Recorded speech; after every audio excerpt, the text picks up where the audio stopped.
د هرات ولایت د ښایسته هنرونو په پوهنځي کې د انځورګرۍ د 2 کلنۍ نندارتون 5م پړاو په لار واچول شو.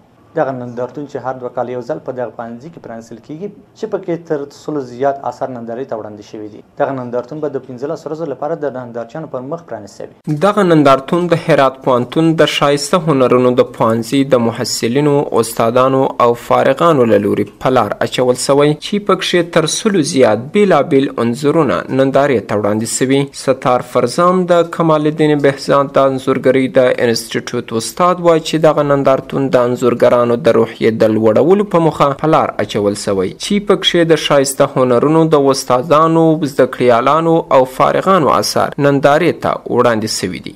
برگزاری نمایشگاه اهداف بسیار بزرگی داره. یکی از جمله ایجاد انگیزه و توانایی هایی که دانشجوها و اساتید رشته هنرها دارند که امروز خوشبختانه تونستم با برگزاری نمایشگاه 5مین 2 سالانه این ابتکارات و دستاوردهای سالهای قبل امروز به معرض دید بیننده ها بگذارند. په همدې حال کې د دغه نندارتون انځورګران وایي چې د نندارتون اثر په ملي او نړیواله کچه انځور سوي چې موخه د هېواد د انځورګرۍ هنر او د خلکو د ژوند ښکاره کول دي.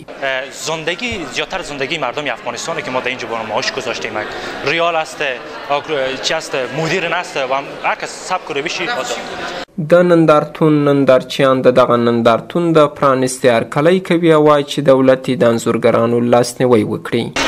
از نظر من که یک نمایشگاه بسیار عالی بود و اینکه هنرمندای بسیار خلاق ما در سطح شهر داریم و من دوست دارم که رئیس اطلاعات فرهنگ و دیگه نهادهای دولتی هنرمندا رو تشویق کنم تا بیشتر آثار خود به نمایش بگذارن.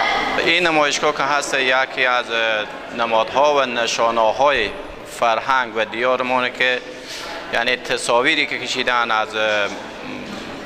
از بناهای تاریخی، تصاویری که بالاخره از فرهنگ و عنعنات ما.